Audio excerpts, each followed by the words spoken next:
creating unstoppable self-confidence. Self-confidence. God, it's something people talk about all the time when they say why they're not succeeding. Over and over I hear people say, I just don't have enough confidence. Listen, confidence is not something you have, it's something you create. And you can create it at any moment in time. A sense of confidence is nothing but a sense of power within yourself, a sense of certainty that you can pull something off. And you can create that feeling literally in a moment. It's not something that you live with. There is no one that I've ever met that no matter what situation they're in is always confident. Everybody gets knocked off kilter at times. The key is, can you turn the confidence on when you need it so you can get the most out of yourself? Does that make sense so far? So you've got to remember that feeling confident is nothing but a state of mind. And you can change and create any state you want at any moment in time, no matter what's going on around you.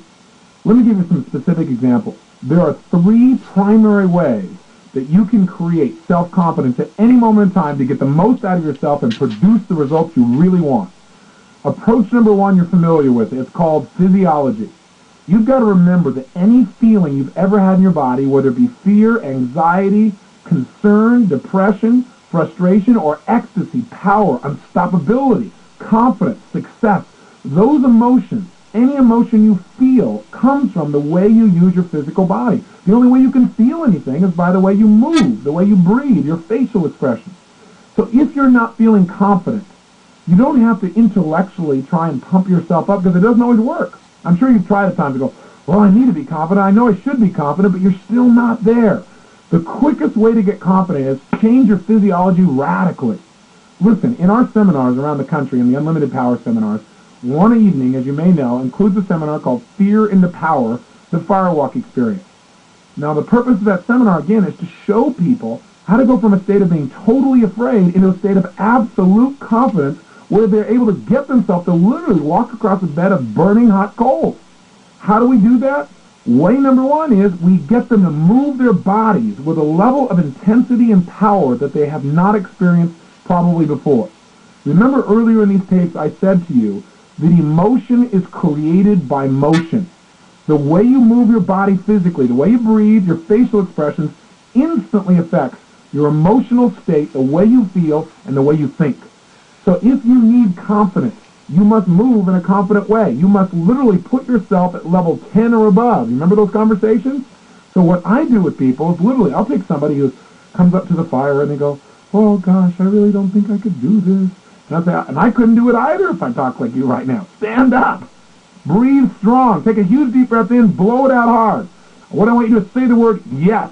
And they go, yes. I said, no, say yes. And I have them yell. They go, yes.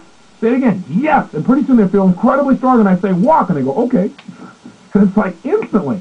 A moment ago they were totally afraid. Now they have the confidence to do it. The only difference was changing their state of mind and emotion by changing the way they're using their body. But I do it radically.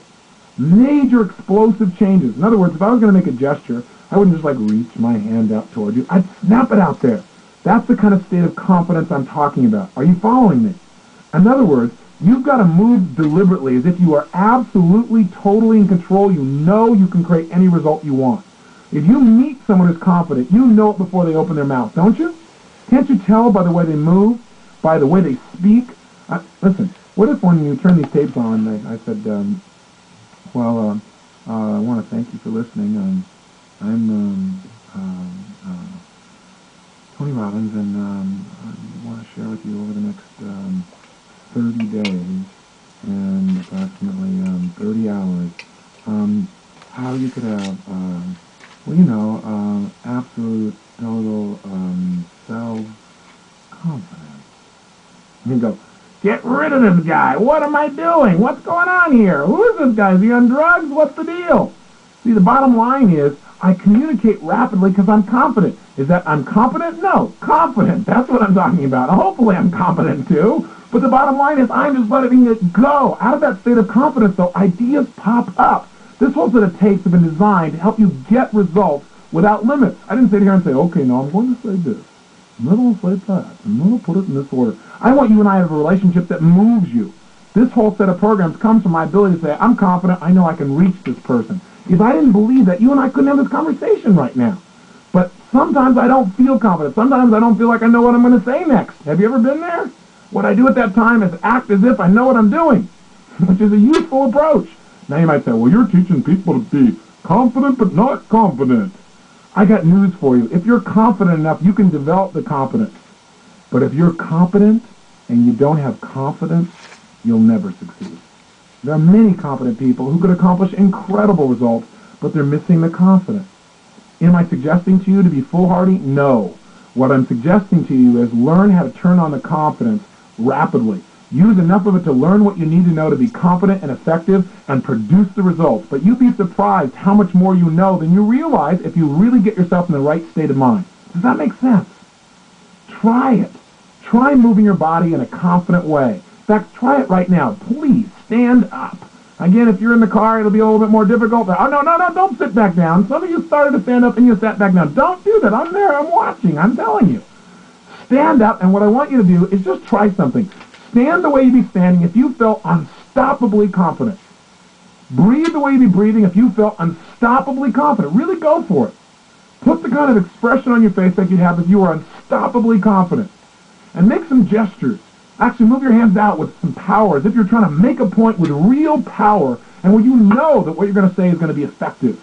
And just notice how that feels. Say something. Say yes in the tone of voice of somebody who is totally confident. Don't go, yes. Yes! With some power. And just feel how it feels in your body. Get a sense of it. Turn on more intensity than you would normally use with another person. Just feel it in your body so you feel what it's like. You want to be able to turn it on just by turning your body on.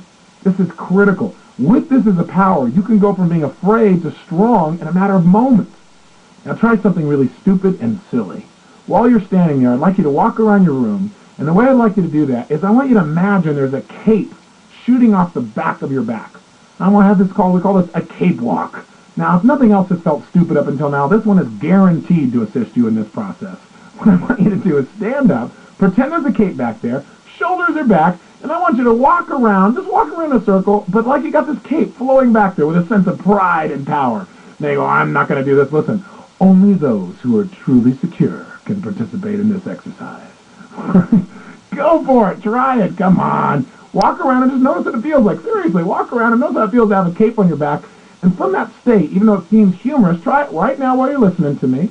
Walk around and feel what it feels like to have this cape flowing off your back there. And notice what happens in terms of your confidence. Even though you may be laughing, you feel a little stronger. Are you more upright? You feel more alive? Just know this. You can sit back down now. Don't sit on your cape. Bottom line is this. If you are making gestures with certainty, if you're moving with certainty, with some acceleration, with some power, if you speak with that kind of tempo, you will feel confident no matter how you were feeling a few moments ago. If you want to feel like you have a lack of confidence, move not only slowly, because slowly could still be confident and move slowly, but move with hesitation. Speak with hesitation. And within a short period of time, you can cause yourself to not only feel bored with yourself, but also to actually feel like you can't accomplish anything. In essence, remember this. Using your physical body effectively can put you in a state of confidence no matter what was happening around you. No matter how intense the situation, no matter how scary, no matter how difficult, you always have that resource. Don't ever say to yourself again, well, I just don't have enough confidence. Break out of that shell. If you don't feel like you have confidence, create it right now. It's not a thing that somebody gave you years ago. It's not something you missed out on. It's something you create by the way you speak, by the way you move, by the way you gesture. That's one. Here's number two. Control your mental focus. Remember, what you focus on is going to determine how you feel. So if you focus constantly on how things might not work out, and you look at in your brain all the possibilities of, well, what if this doesn't work, or what if that doesn't happen? If that's your mental focus, of course you're going to lack confidence. Remember, we experience whatever we focus on. So if you're focusing on how things won't work, you're going to feel the pain that you associate to that. You're going to create a tremendous amount of doubt, and then it usually becomes a self-fulfilling prophecy. You don't get what you want. Let me give you a kind of a simple example. I'd like you to try something. Please listen and please do this. What I want you to do is think of something you really want to have happen in your future, something you like to have or do or be. And what I'd like you to do is hope that you'll get this to happen in your life. Okay, try it. Think of something you really want in your life, something you really want to have happen, and hope it'll happen. Notice how it feels when you hope it'll happen.